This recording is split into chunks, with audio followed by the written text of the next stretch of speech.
Assalamualaikum warahmatullahi wabarakatuh. Berjumpa kembali di channel Irawan Official. Baiklah, apa kabar Bapak Ibu? Mudah-mudahan Bapak Ibu selalu diberikan kesehatan oleh Allah Subhanahu wa taala. Amin ya rabbal alamin. Ada pernyataan menarik ya, sekaligus informasi untuk Bapak Ibu di sini. Dikutip dari jpnn.com, Dirjen Nunuk sedih ya. P3K tahun 2024 tidak bisa mengakomodasi seluruh honorer. Nah, kita simak beritanya Bapak Ibu ya. Nah, dikutip dari jpnn.com, Direktur Jenderal Guru Tenaga Kependidikan Kementerian Pendidikan Kebudayaan, Riset dan Teknologi Dirjen GTK Kemendikbudristek, Nunuk Suryani mengaku sedih karena P3K tidak bisa mengakomodasi seluruh honorer. Nah, Dirjen Nunuk bahkan tidak bisa memastikan apakah guru prioritas 1 atau P1 tetap diutamakan dalam seleksi P3K 2024 ya. Jadi belum bisa memastikan.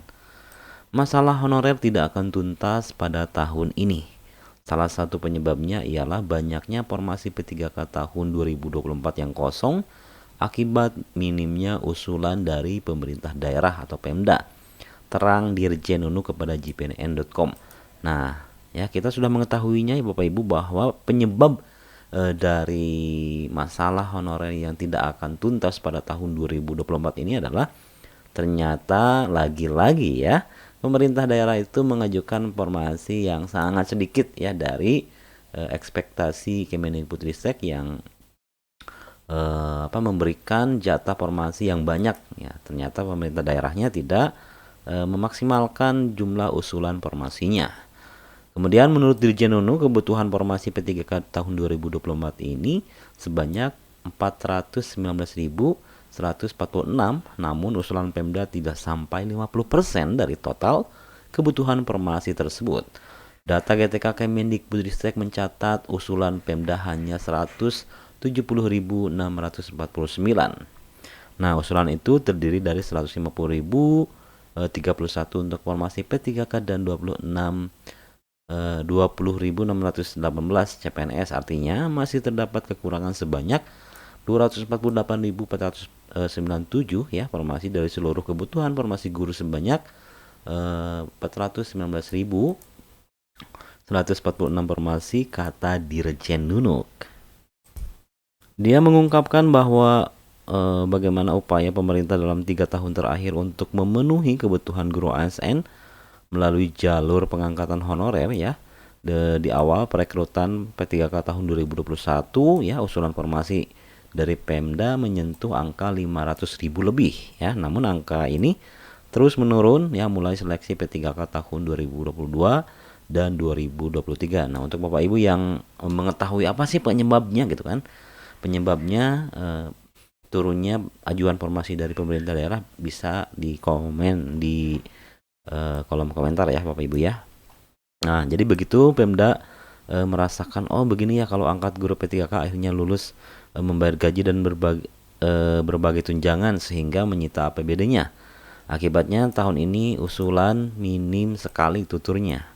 Nah, menurut Nunuk, Kemendikbudristek sudah berupaya ya mendekati Pemda, melakukan lobby-lobby dengan Kementerian Keuangan agar anggaran P3K ini sesuai peruntukannya ketika ditransfer ke daerah. Sayangnya 3 tahun ini hasilnya tidak maksimal ya, kekurangan guru tetap banyak.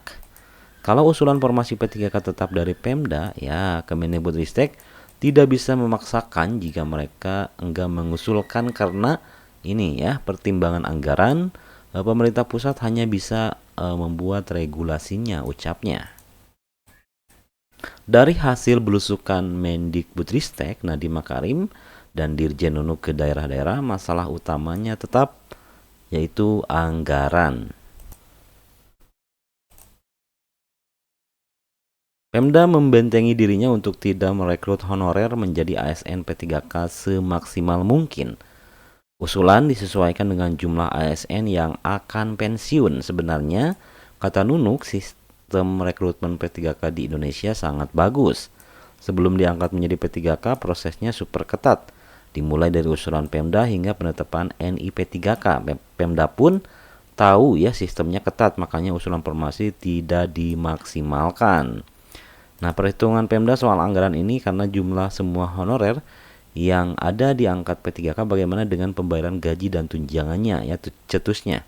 Itu sebabnya kata Nunuk, Pemda membentengi diri untuk memperkecil usulan formasi P3K tahun 2024 sehingga tahun ini masalah honorer tidak akan tuntas. Nah, kabar yang sangat menyedihkannya untuk Bapak Ibu ya, mungkin untuk formasi di tahun 2024 ini tidak sesuai dengan harapan.